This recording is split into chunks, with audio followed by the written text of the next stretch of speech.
You ever watch someone march into your home like they own it? Clipboard in hand, threats ready only to freeze when they realize they picked the absolute wrong target.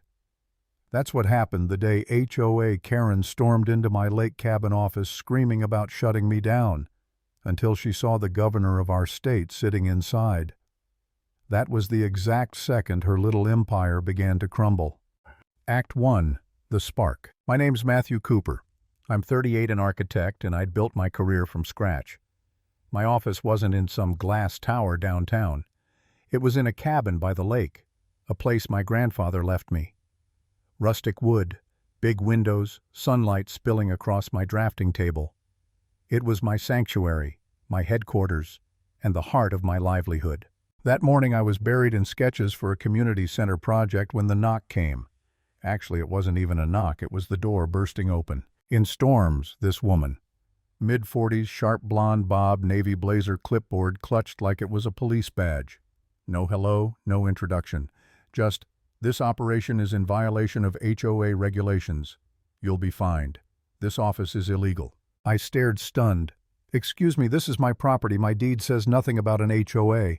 She ignored me, circling the room like a hawk scribbling notes. She tapped on my desk, photographed my computer, even glanced at client files.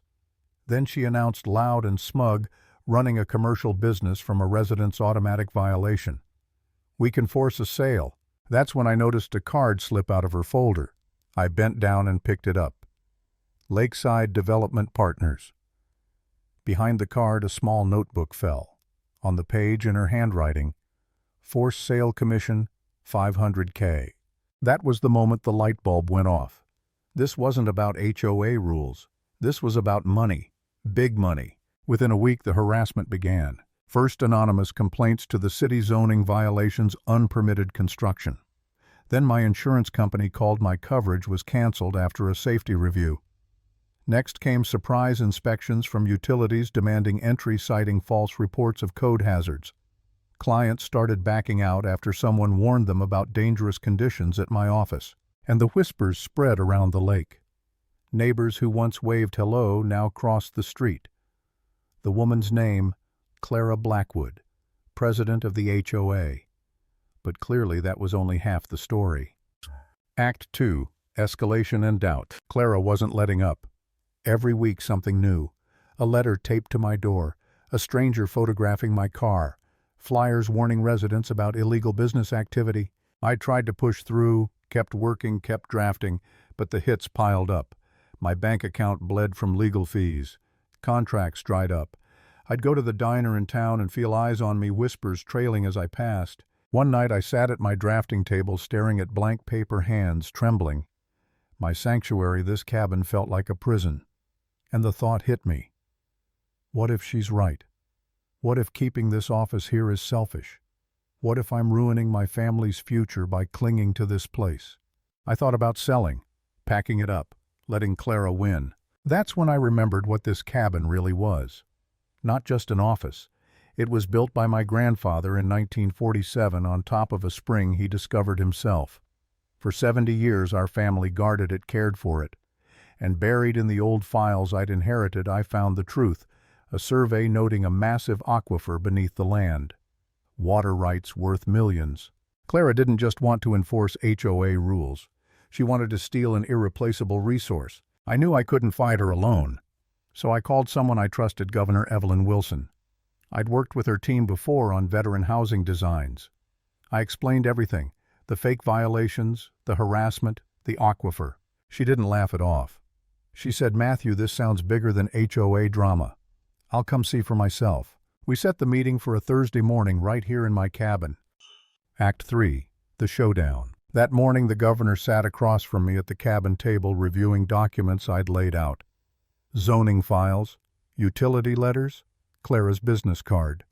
Her security detail waited outside, discreet but alert. Then came the sound of tires crunching gravel, doors slamming, voices. Clara marched up the path, flanked by her so-called allies, Marcus Webb posing as a compliance officer, Deputy Walsh from the Sheriff's Department, and 2 neighbors she'd duped into following her.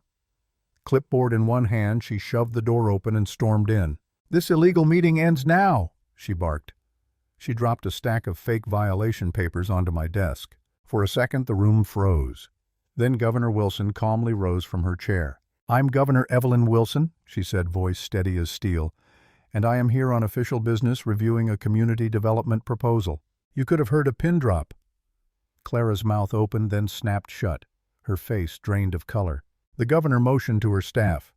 They produced a file thick with evidence, Clara's emails with developers, bank transfers, recordings of her promising commissions in exchange for forced sales. The room gasped as page after page revealed the truth. Clara stammered, "This is harassment. I'm protecting the neighborhood." The governor shook her head. "No, you've been exploiting it." Neighbors behind Clara started whispering, eyes wide. Deputy Walsh's jaw clenched. He realized he'd been dragged into something rotten. And then came the final blow. The governor's team presented Clara's own notebook, the one she'd dropped in my office that first day. Forced sale commission, $500K. The red ink circled her handwriting, undeniable. Clara lunged for it, screaming, "That's private, you can't!" But before she could finish, federal agents stepped through the doorway. "Clara Blackwood, you're under arrest for fraud, conspiracy, and attempted extortion." Handcuffs clicked. Marcus Webb was cuffed too. Walsh stepped aside, hands raised, muttering apologies. Clara fought, shrieking, her clipboard clattering to the floor. The mighty HOA president, the self-proclaimed queen of the lake, dragged out of my cabin in front of her own followers. I didn't smile, didn't cheer. I just stood still, breathing deep, watching the woman who'd tried to destroy my family's legacy crumble into nothing. Closing line. When power is built on lies, the truth doesn't just expose it, it shatters it.